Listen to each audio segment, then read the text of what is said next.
Hi guys, welcome to my review of the Fitbit Charge 3. So I've been using the Fitbit Charge 3 for just over a week now, and I just wanted to share my first impressions of how I've enjoyed it and how it's been.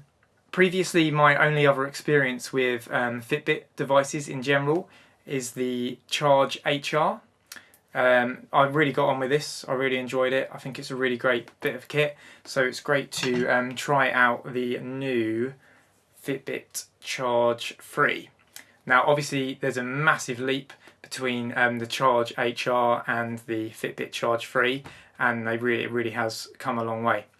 One of the first things you'll notice when you get the Fitbit Charge 3 out of the box is there's no buttons. Basically you squeeze aside and you'll get a bit of haptic feedback there too as your screen comes on. It's got a really good touchscreen which I found very responsive. There we go, yeah, so you can flick between apps, and these apps can be added or removed via the Fitbit app. So on here obviously you've got the time, which is what we all use a watch for. You can change up the different clock faces. I've gone for that one just there, if you can see that in focus, but I think there's about 5 or 6 in the actual app, so if you don't like which one it comes installed with, then it's pretty easy just to swap it out. The apps that you feature on here, so at the moment I haven't removed any. I've got exercise, obviously if you're going on a run or any kind of exercise you tap that. If you've got relax, so you press that and that will give you like a little timer, so if you want to relax for 2 minutes it will give you a little timer. You can actually set timers as well, which is handy for workouts rather than having to have another device or using your phone. You can set alarms. Now the alarms I really like on this. So you can set it up, you have to use the Fitbit app to first put your alarms on there. So for instance, if you set your alarm for 5:30 in the morning, then that will really wake you up. The feedback and the vibration on this is definitely enough to get any deep sleeper woken up. It's like a little, it's like an electric volt going off on your wrist. It's definitely gonna wake you up.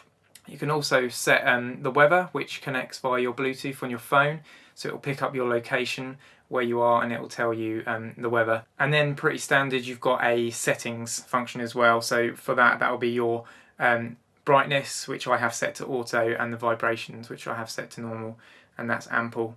So to flick in and out the menu here, as I said, there's no buttons before, but you click a timer to then go, so you can set it as your stopwatch or a countdown. To go back, you just press the sides and it takes you back. So no matter where you are in here, so that's turning your alarm on and off, you can then just go back.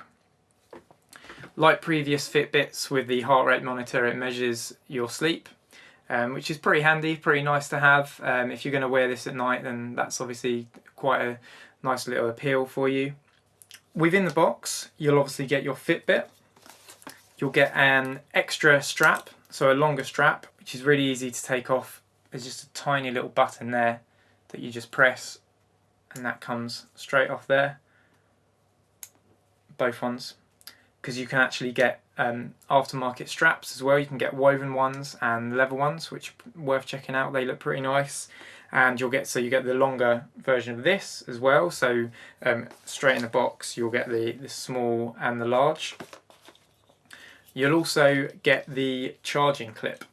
That was quite clever, quite an easy, a much better upgrade. I don't know how long they've had these kind of little cradles, but this is much better than what was on the HR. You just literally clip it on like that, and you are clipped in and ready to go. So you can see there you've got your contact points in there, you've got your contact points in there, clip that in, straight in, and you're done. So when I first got this out of the box, I downloaded the app, Fitbit app, to my phone, and you need to do that for the install process. That actually took quite a while. I can't remember how long it took. I think it took about 20-25 minutes, and so it was quite good because obviously you leave your Fitbit on to charge during that time, and I charged it then, and then I didn't have to recharge it for another 7 days. So the 7 days on what it states on the box and in the specifications, that really is quite real. I've taken it out on runs, I've used it when I've been playing football. Haven't done any swimming with it yet, but I will test it out. It says it's waterproof up to 50 metres, so that is definitely something I will try, and it says it's, you know, it's water resistant, so I will definitely give that a go, but I can't comment on that yet because I haven't tried it.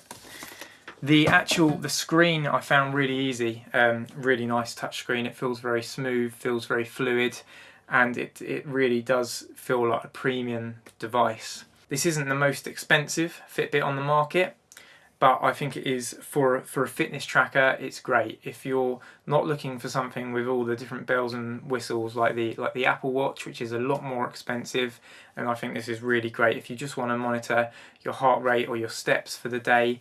I'm not a massive exerciser. You won't find me down the gym every night, but just to make sure that you're getting your steps and you're getting that exercise in every day, all that, you know, walking and hitting your steps, I think it's a really good device. The Fitbit companion app I've found really good. You can track your water, you can track your calories, you can track your sleeping. You can really see if you've had a good sleep.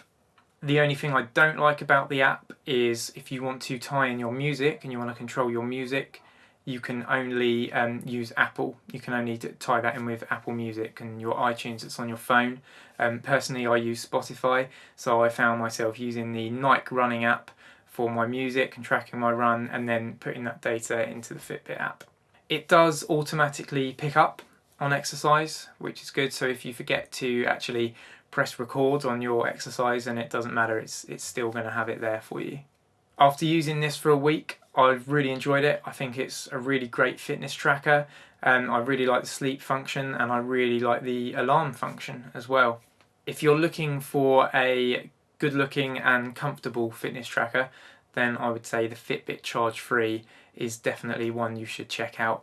If you're interested in, you know, in the stuff that the Apple Watches and the Fitbit Versa offer, if you're looking for something a little bit more premium, then it's worth looking at that. But if you're just looking for a fitness tracker, I think this is a really good option to go for. I hope you've enjoyed my review. For even more info, then check out the link below.